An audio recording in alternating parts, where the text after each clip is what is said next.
Assalamualaikum warahmatullahi wabarakatuh. Halo semuanya, perkenalkan nama saya Anissa Naski Alfiani dengan NIM 211240011 dari kelas Tadris Bahasa Indonesia semester 2. Jadi di sini saya akan meresensi buku yang berjudul Rumah Kecil Ali. Ini dia bukunya. Langsung saja, untuk identitas bukunya, yang pertama penulis buku ini yaitu bernama Len Liu, penyuntingnya yaitu Dian Anggraini, penyelaras akhir Lilian Novianti dan juga Miftahul Ansori. Untuk ilustratornya yaitu Sabrina Izzati. Penerbit yaitu PT Tekad Media Cakrawala. Untuk tempat terbitnya yaitu di Depok. Tahun terbitnya buku ini adalah cetakan kedua pada April 2025. Jumlah halamannya sebanyak 262 halaman. Selanjutnya yaitu adalah sinopsis. Jadi cerita novel Rumah Kecil Ali ini menggambarkan kehidupan keluarga yang bernama Dejo Raksa. Salah satu keluarga terbang di Jakarta dengan bisnis peti kemas dan juga alat berat di pelabuhan. Saat ini dimulai dengan Gian Yolanda, yakni dia adalah seorang wanita sederhana yang bekerja sebagai pengasuh di rumah keluarga Dejo Raksa tadi. Tak disangka, takdir membawanya menjadi istri kedua dari Abima Ayu Dejo Raksa setelah istri pertama. Kemudian, Tasana itu meninggal dunia.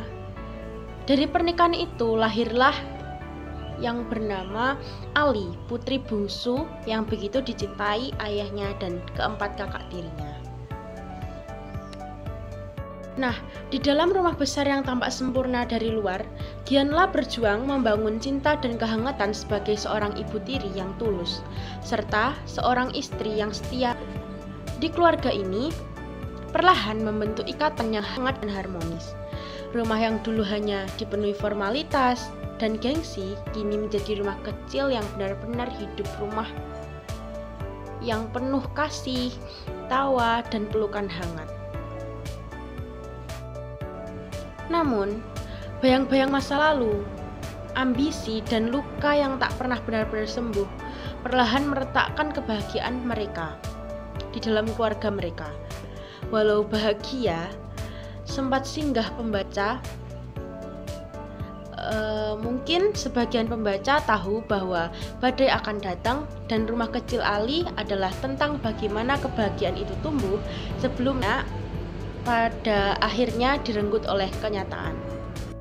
Melalui narasi lembut namun menyayat, Rumah Kecil Ali menyampaikan pesan bahwa rumah bukanlah tentang dinding megah ataupun harta melimpah, tetapi tentang orang-orang yang ada di dalamnya, tentang cinta, pengorbanan, dan keikhlasan yang menjadikan sangat berarti. Kemudian ada kelebihan dari novel yang saya baca ini, yaitu yang pertama, gaya bahasanya penuh nuansa perasaan dan emosional. Jadi penulis novel ini tuh menggunakan narasi yang puitis namun tetap menggugah perasaan pembaca. Novel ini sangat cocok untuk pembaca yang menyukai nuansa perasaan yang mendalam. Yang kedua yaitu karakterisasi yang kuat dan menyentuh. Jadi di dalam buku ini tokoh-tokohnya itu seperti Gianla dan juga Ali itu menggambarkan dengan sangat manusiawi. Pembaca diajak merasakan konflik batin, cinta, dan juga kehangatan keluarga yang nyata. Kemudian untuk kelebihan yang ketiga yaitu latar keluarga yang kompleks dan realis.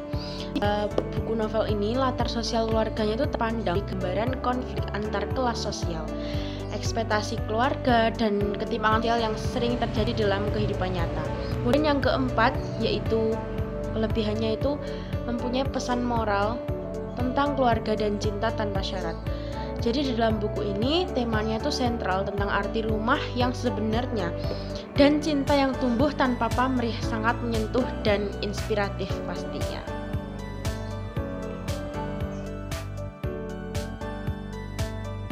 Kemudian ada beberapa kekurangan di dalam novel yang saya baca ini, yaitu yang pertama alur cenderung lambat di bagian awal.